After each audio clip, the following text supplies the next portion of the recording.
Bungamati is one of the historic place. This is in the Kathmandu Valley. It is just 10 kilometers south from the Kathmandu. The area of this Bungamati is 4.2 square kilometer. So we have Buddhism also here and the Hinduism also here.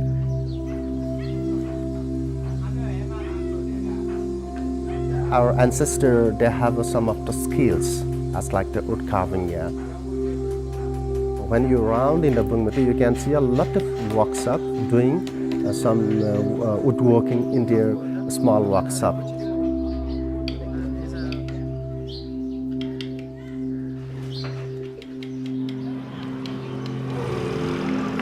In the 25th after April, the earthquake was happened in Nepal.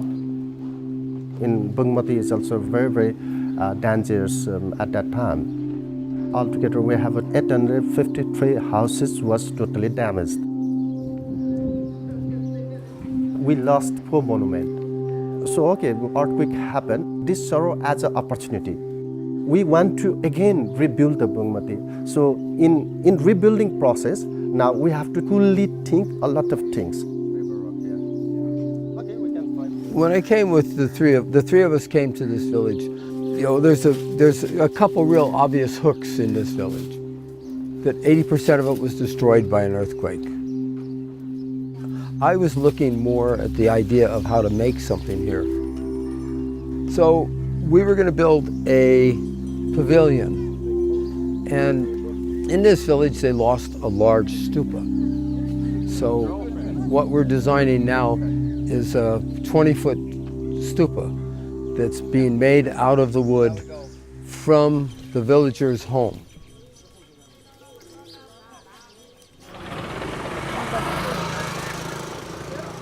When I came here, I saw the destruction of the earthquake, and I thought it would be a real challenge for me as an artist to be able to bring enthusiasm back to the village and to the carvers, to build something, not a souvenir for a tourist, but as a representation of your village.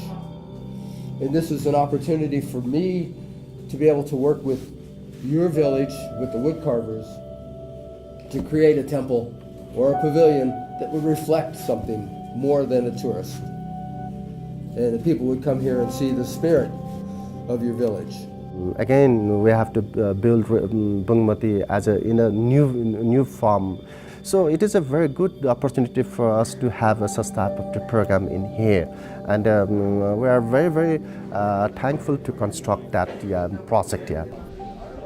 I would use some recycled wood, nothing of historical value, only what I would call, there's no such thing as scrap, right?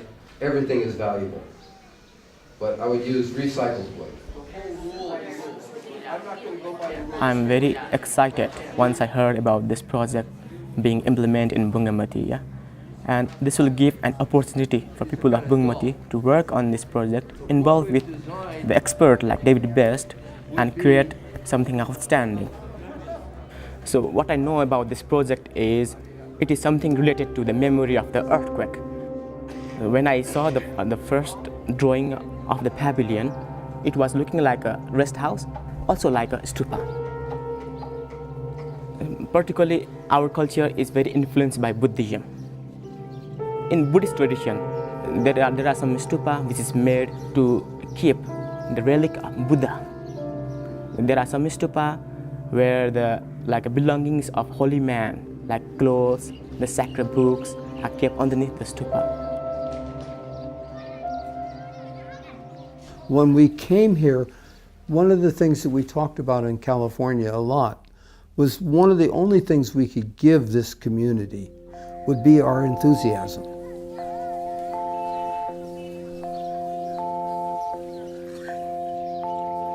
When we went to Bungamati to try to build the temple, came against the reality that it was a very poor village, and it would have been very inappropriate for us to build something with expensive wood.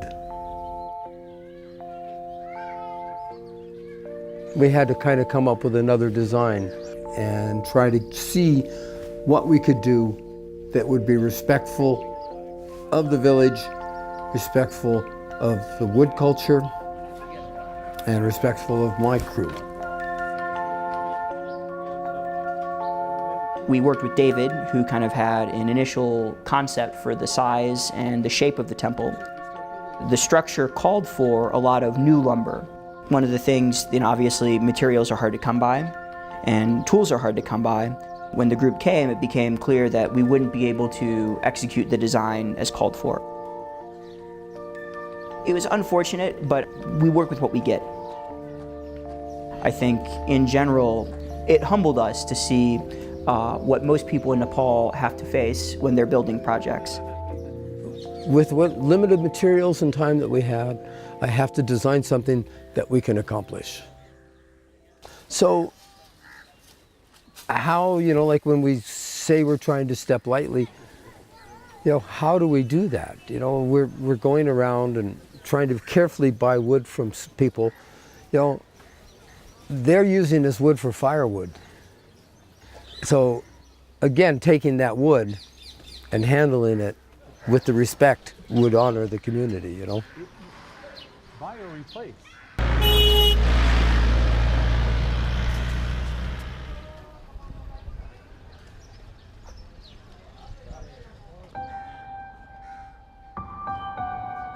It's a slow process to involve people in a collaborative project.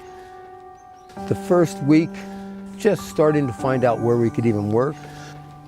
Kind of a major breakthrough in our project was yesterday. We went into a temple and prayed for a safe project. And that actually changed the dynamic of our project, because we're making something that should be sacred to this community. And we have to approach it with their faith and their prayers. We work safely and cautiously. We're in a dangerous area because we don't know our tools and stuff. Please be careful. Thank you, Mike, for bringing all of us here. Thank you very much. And we'll do our best.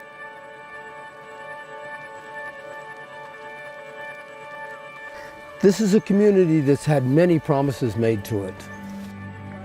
I think we can cut this out or we can put it in.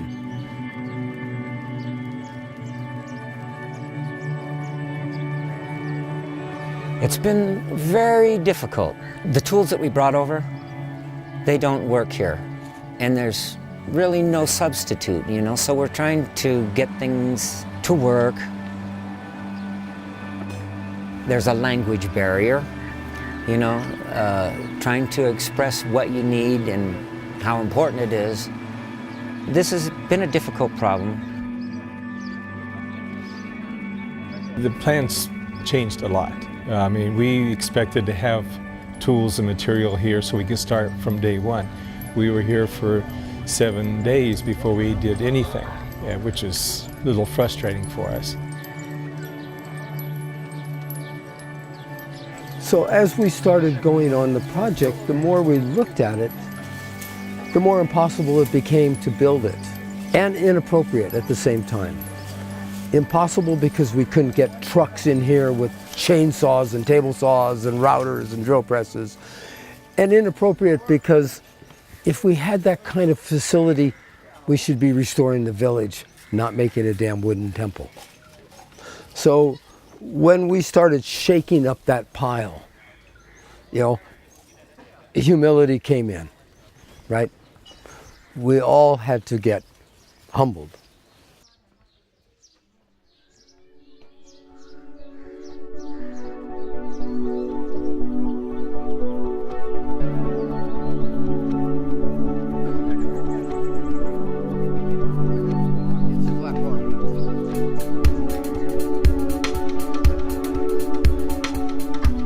From the beginning, David had some drawings, and it sounded fabulous, like all of David's plans. As a process, he sees something different, and he says, okay, we're going to change it and do it this way.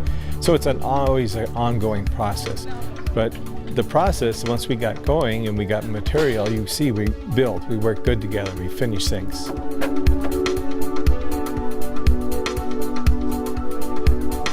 This project, we had a lot of more unknowns coming into it.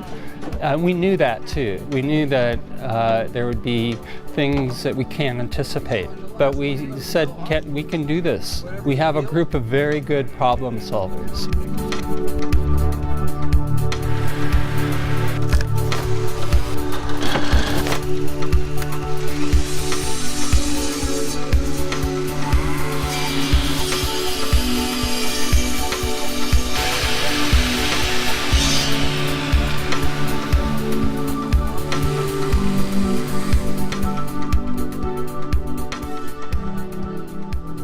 The types of wood that we're working with here are old wood.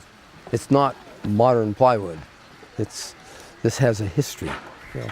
So I'm seeing, when you handle it, even though we're cutting it up fast, we're still feeling generations of community here with the wood. I think a lot of us were very surprised for how old this wood is. That some of it's very rotted, but it's incredibly hard. Some of this wood we were cutting up was carved 50, 100 years ago, maybe longer, and reusing it in a different way.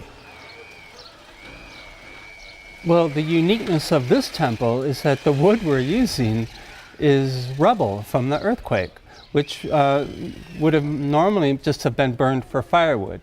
And instead we've turned it into something beautiful. You can't do that with any other material to create the variety of shapes and smells and colors that you get from the wood. And I think that's the beauty of this temple.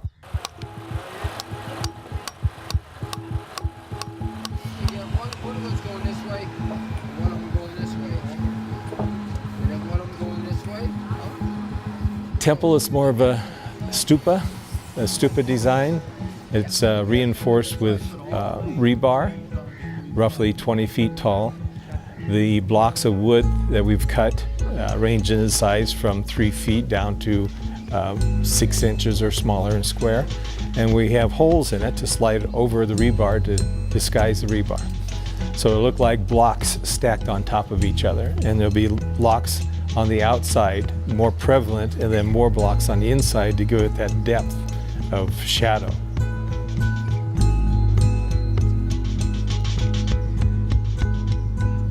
Oh, and we came up with the final design using rebar and found pieces and drilling them, and some of the carvings that you see could be echoed in that overall design made it seem like, yeah, it could work. And then I've worked with David before, and I know how creative he can be. We wanted to be careful, kind of walking softly. We wanted to show great respect. And to be honest, I was unsure how they were accepting us, how they were viewing us. When we started asking people about the piles, some of it was very specific that they hoped to use it to help rebuild their homes. Some of it was damaged beyond repair. Some they were planning on use for firewood. And so we ended up with a lot of, worm-infested wood, pretty junky wood. I have never worked in the field like this before. And I feel very excited, and also very proud to work with the team. And I learned many things with them, the artists or architects or even the builders should know.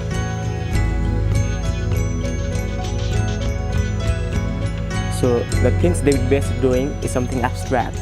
But what I feel is people are still in confusion. They still don't know what's the structure being made.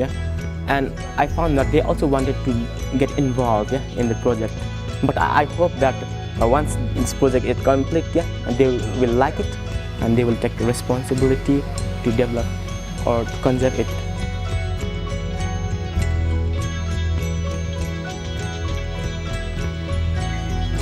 How to keep everyone on the same thing, I have to keep explaining over and over and over and over and over, so that everybody understands. I want the crew to understand how my process, how I develop an idea, what inspires me. part of a collaboration is you have to listen to everyone else's opinion, because each person brings something to it. So it's not just my ideas, it has to be theirs too. Right now, what we're really concentrating on is getting our material, our stock. Once we get our material supply, we can start putting it together. It's like a puzzle. This is like very much like a kid's puzzle.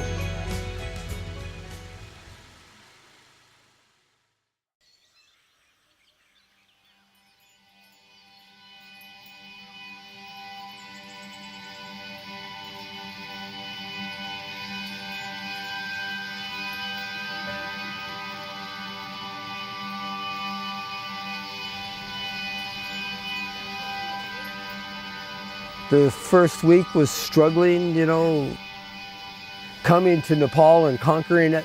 No, you know, we can't conquer Nepal. We can't even save it.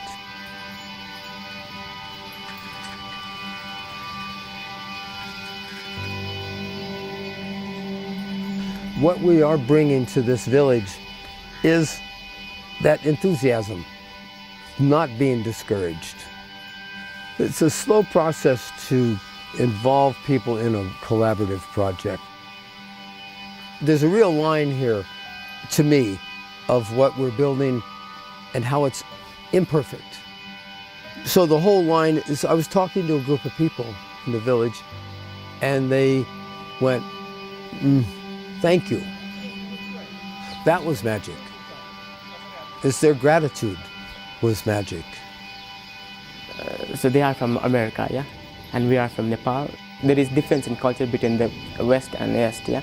I heard some people talking about David's best project, you know. They were making good comments, yeah. They were saying that they are making something out of very scrap wood, yeah, which is not usable, yeah. So they teach them that something valuable can be made out of something useless. We are not being able to manage our rubbles, no, or debris properly, yeah. And David Best is here, yeah, to use them and to make them something very different, no, something representing this community.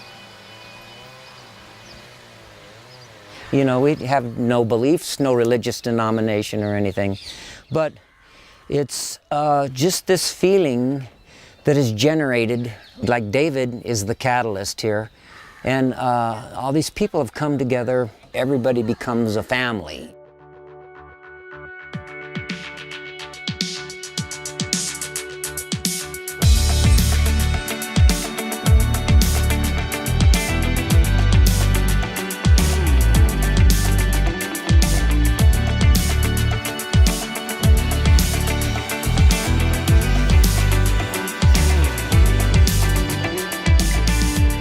It just works as a team. You know, like I said, we've worked a lot together.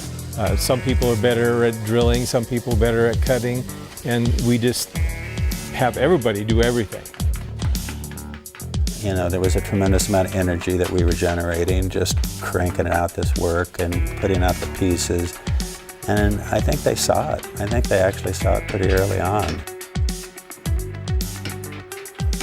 As a community, as a team, everybody's effort helps, you know. That's what it takes to build it, you know. It's like everybody's involvement. Works kind of, you know, it's an individual healing kind of thing to work with together, build this new family. Something's going on here. You can feel this energy. Things are really going to change pretty fast. So we'll be assembling more of the structural, and then all of the little beads that you see, they're going to be more color-coded and put together into groupings. And the base is a big thing we're kind of waiting on. And then once we get that, we can start assembling. So we're kind of right in the midst of it now and getting more of the fine-tuning little pieces together.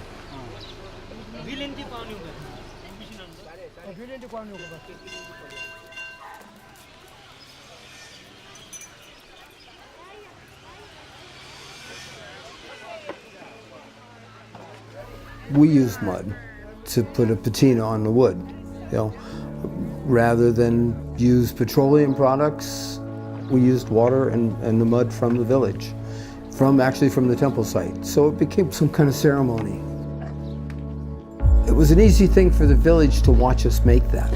We're not religious people, but we were trying to make something that reflected the culture. And even the washing of the blocks became kind of a ritual. You know, the people in the community started working with us and doing it. So unknown to them, because they just thought they were mindlessly putting mud on a block, they were actually performing a ceremony. If we really stretch it, we were making a spiritual statement, using the earth to stain the wood. I understand why they were curious, but now they see what we're doing with it. You see all the people coming and participating. They understand now. They have a better sense of the vision.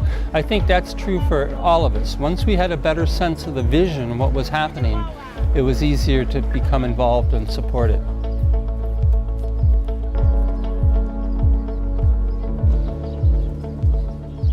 I think what's most interesting is the children that have come, and we've been able to engage them. And of course, then the locals coming and helping out.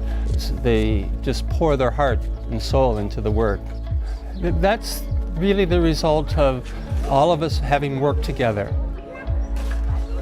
When you work and labor with others, you drop your emotional armor. And when you play, exceed boundaries in play. You take those two experiences together and make them intense and make it practical. And you find the right place to do it.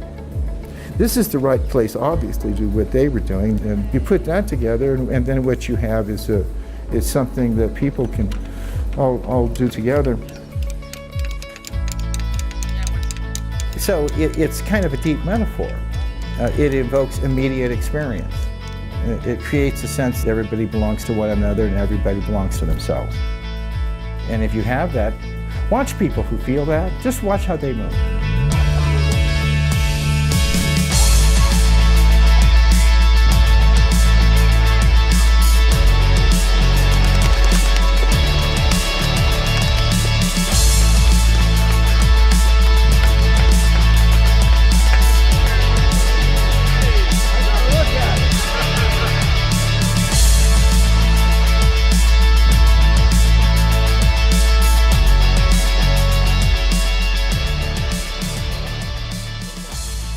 I've never seen people this happy and living in this kind of destruction.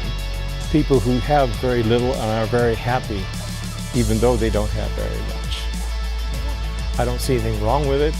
I wouldn't change it. You just really can't go into a community and change it.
What I see about wood now is different than what I saw when I first came here.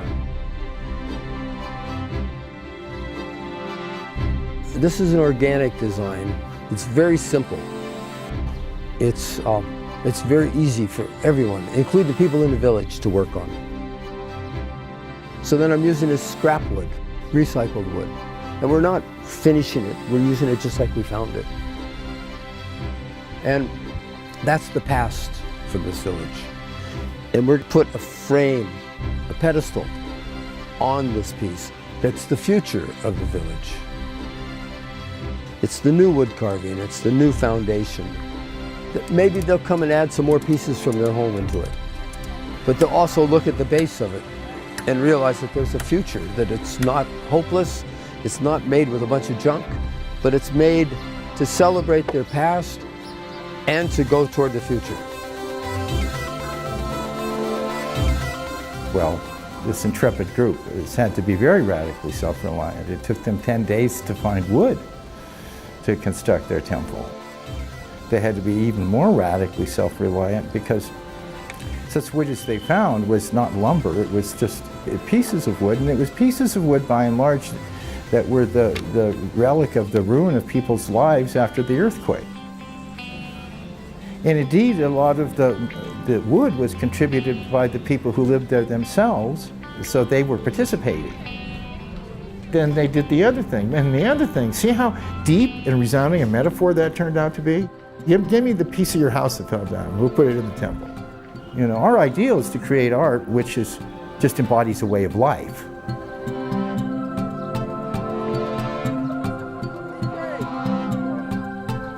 What I feel is art is something you need to have open mind in art, no? You should not be always attached with your one particular idea or something like that. So it was a great experience for me, yeah? And all of them were very different, but with the same interest in art, yeah?